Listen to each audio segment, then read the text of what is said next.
Кыргызстандын 30 жылдык тарыхында биринчи жолу триллион деген жаңы термин пайда болду.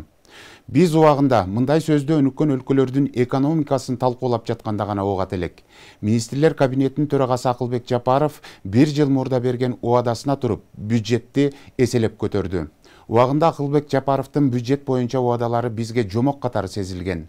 Чындыгында кайсы тармак болбосун, экономикалык блок, социалдык тармак, курулуш, коопсуздук, өндүрүш, инвестиция баарында жылыштар бар экенин көзүбүз менен көрүп, жашообуз менен сезип жатабыз.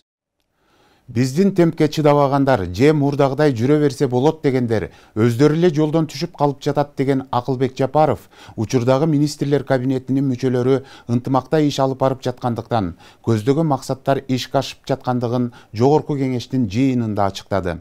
Аны менен катар президент мамлекетти ретке келтирүү үчүн министрлер кабинетинин төрагасы менен анын орун басарлары ортосунда милдеттерди так бөлүштүргөн.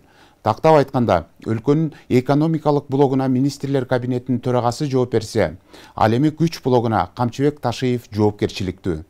Экономика силкинди. Сөзсүз өнүгөбүз. Мыйзам иштей баштады. Бир гана кемчилик бар экен. Профициттен мурун уккан эмеспиз. Кыргызстандын ички өтүү продукциясы 1 триллион сомго жетти. Мындай маалыматты өкмөт өтүп бара жаткан аптада жогорку кеңештин бюджет, экономика жана фискалдык саясат комитетинин жыйынында кабарланды. 1 жылдык бюджетти аткаруу боюнча баяндаманы министрлер кабинетинин төрагасы Акылбек Жапаров жасады. Анда мамлекеттик экономиканын динамикалык өнүгүүсүн чагылдырган негизги көрсөткүчтөргө басым жасады.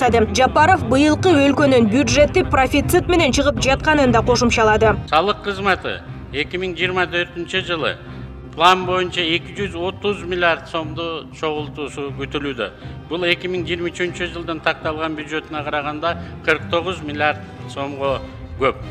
Бажы кызматы 2024 жылы 117 миллиард сом табат деп турабыз.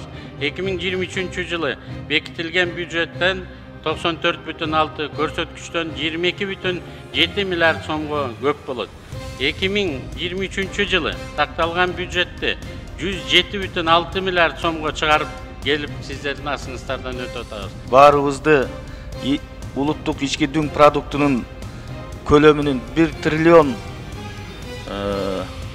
чекке жеткени менен куттуктайбыз. Бул абдан жакшы жаңылык. Ошондой эле Кыргызстанда жүргүзүлүп жаткан пенсиялык реформанын натыйжасында пенсиялык фондко акча төкпөгөн жарандар карыя курагында жөлөк пул менен гана жашай турганын эскертти. Андан сырткары балдарга берилүүчү жөлөк пулдар көбөйгөнүн, президенттин сунушу менен социалдык келишим долбоору ишке кирип, 10 миңден ашуун адамга 100 миң сомдон берилгенин белгиледи. Муну менен 30 миңден ашуун адам иш менен камсыздалып, 300 миңдей жарандын жашоосу жакшырган. Жакынкы 2 жылда 560 кыска мөөнөттөгү бала бакча Ага 40 миңден ашык бала барат.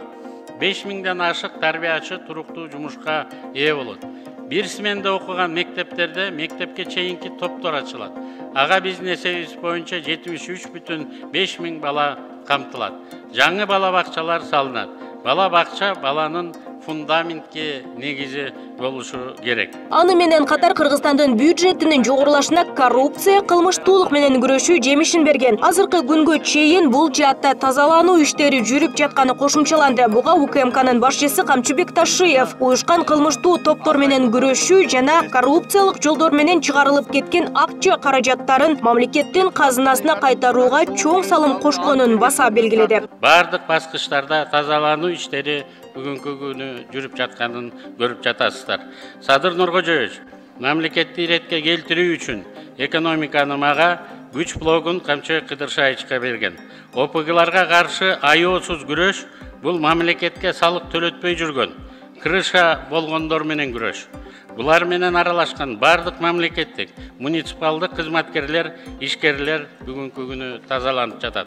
Акылбек Жапаровдун жасаган баяндамасы көпчүлүк депутаттар тарабынан колдоого алынды. Анда бюджеттин мындай кыска аралыкта жогорку көрсөткүчкө чыгуусу Кыргызстандын тарыхындагы алгачкы жолу орун алып жатканын кошумчалашты. Чынында бизде тарыхта мынча каражат планданган эмес да. 4 миллиард 200 миллион доллар мына ушундай планды биз коюп атабыз.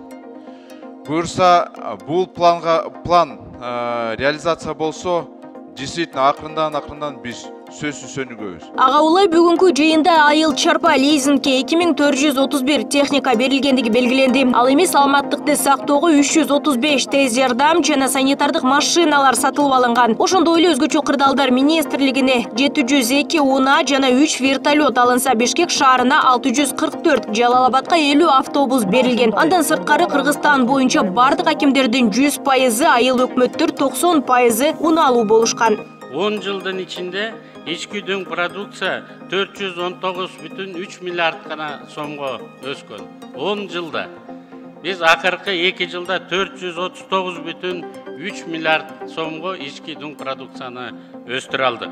Өкмөттүн жыл ичинде аткарган иштеринин натыйжасы көпчүлүк эл өкүлдөрүн канааттандырды. Ал арада калк тарабынан да буга чейинки жылдарга салыштырмалуу өсүү байкалып, жакшы шарттар түзүлүп жатканы айтылып жатат. Өкмөт эмне иштеп атат, баарын кыйын кылып атат. Садиктер салып атат, мектептер салып атат.